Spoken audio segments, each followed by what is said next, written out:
requirements of this provision. The respondents also argued that at the time of filing the petition number E402 of 2020, the Constitution Amendment Bill was pending before the county assemblies for consideration. Hence, there was no real issue for determination before this court. For this reason, the respondents urged the court to exercise judicial restraint. This is not the first time that a bill under consideration before the legislative bodies is being challenged before the court for want of constitutionality. Suffice it to say here that this court, in interpreting the Constitution under its authority donated by Article 165 of the Constitution, is mandated to give relief to both actual violations of the Constitution as well as threatened violations. Our decisional law has consistently held that the correct reading of Articles 22, 165 sub-article 3d, and 258 of the Constitution yield the conclusion that a party does not have to wait until a right or fundamental freedom has been violated, or for a violation of the fundamental freedom, or for a violation of the fundamental freedom, or for a violation of the Constitution to occur. Let me say that again. I'm sorry, I think there's a typo somewhere. That it says a party does not have to wait until a right or fundamental freedom has been violated, or for a violation of the Constitution to occur before approaching the court. He has a right to do so if there is a threat of violation or contravention of the Constitution. This was the holding in the case of Coalition for Reform and Democracy Code and two others versus Republic. We have also cited, reproduced parts of the judgment in the Commission for the Implementation of the Constitution case, where the court addressed the same issue. In the present case, Mrima J was confronted with a preliminary objection, raising substantially the same objections in petition E282 of 2020. In a ruling dated 30th November 2020, the learned judge cited the above case, that is the Coalition for Reform and Democracy Code case, in holding that the questions presented in the petition are justiciable and ripe for resolution by the court. We have no hesitation in extending that holding to the other 7 petitions in these consolidated petitions. For that reason, we decline the invitation to exercise judicial restraint or to apply the doctrine of constitutional avoidance to consider the merits of the questions presented in petition number 402 of 2020. We also find that neither does the doctrine of separation of powers bar this court from exercising jurisdiction under Article 165 sub-article 3d2 in the circumstances of this case. We agree with what was said in Republic versus the IBC and others, ex parte Councillor Elliot Lidubwi, and we have reproduced the part that we rely on in this judgment. The Honorable Attorney General argued in this matter that the court ought to decline to exercise jurisdiction because the petitioner had not exhausted the existing alternative avenues of redress. In the view of the Honorable Attorney General, the fact that the petitioners could persuade both houses and the Kenyan people to reject the Constitution Amendment Bill is an existing alternative mechanism which they ought to pursue first before approaching the court. We respectfully disagree. This argument misapprehends the doctrine of exhaustion.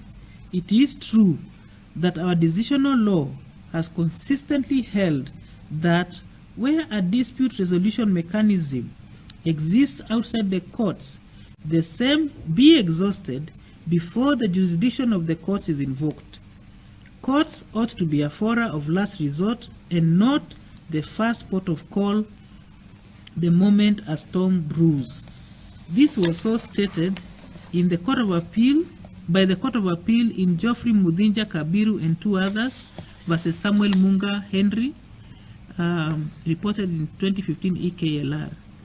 What is clear from that enunciation by the Court of Appeal is that the doctrine refers to dispute resolution mechanisms. A party is only debarred from approaching the court where a statute or policy has created a mechanism for determining a dispute related to the subject matter in question. In the present case, however, the Honorable Attorney General has not made the argument that any alternative dispute resolution mechanism has been created where the petitioners can plead their case. Instead, the Honorable Attorney General implies that the petitioners should take the political route to persuade members of the County Assembly, members of Parliament, and the Kenyan people at large in the event the questions go for referendum. The Honorable Attorney General implies that this is the existing alternative dispute resolution mechanism. However, this is not a dispute resolution mechanism within the meaning of the doctrine of exhaustion. For the doctrine to apply, there must exist a specific mechanism for resolution of declared disputes or controversy by a body specifically created or given the mandate to deal with such disputes or controversy. It is not envisaged that the political process can serve as such an alternative dispute resolution mechanism for purposes of the exhaustion doctrine. That forum is not capable of resolving any declared disputes or controversies. The political fora the Honorable Attorney General referred to are certainly available to all citizens to attempt to influence the political processes, but not to resolve any specific disputes or alleged violations of rights by specific individuals or alleged contraventions of the Constitution respecting any intended course of action by the political branches. We will now turn to the two substantive questions presented on the issue of apportionment and delimitation of constituencies as it relates to the Constitution Amendment Bill. The first issue is whether it is lawful for a Constitution Amendment Bill to set a specific number of constituencies under Article 89(1) of the Constitution. For purposes of this part, we reproduce the whole of Article 89 of the Constitution in this part of the judgment. The first question the petitioner in 402 of 2020 asks is whether a constitutional amendment bill can increase or decrease the number of constituencies specifically created by Article 89(1) of the Constitution. Differently put, the question is whether Article 89(1) of the Constitution is part of the basic structure and whether it is an amendable clause of the Constitution given our definitions of the two concepts in Part 4 of this judgment. We think this is a question that can easily be answered given the text of the Constitution and the history of Article 89 of the Constitution given above. Both the text and the history of the article make it clear that Kenyans were very particular about the criteria of the delimitation and apportionment of constituencies. This was because the apportionment and distribution of electoral units has a bearing on both the right to representation, which is a political right, as well as the distribution of national economic resources, which is an economic right. The reason for this, as outlined above, is that a substantial amount of national resources distributed to the regions by the national government is done at the constituency level. Given this history, the text of the Constitution, we can easily conclude that whereas Kenyans were particular to entrench the process, procedures, timelines, criteria, and review process of the delimitation of electoral units, they were not so particular about the determination of the actual number of constituencies. Utilizing the canons of constitutional interpretation we have outlined in this judgment, we conclude that Article 89(1) of the Constitution, which provides for the exact number of constituencies, while being part of the basic structure of the Constitution, is not an eternity clause.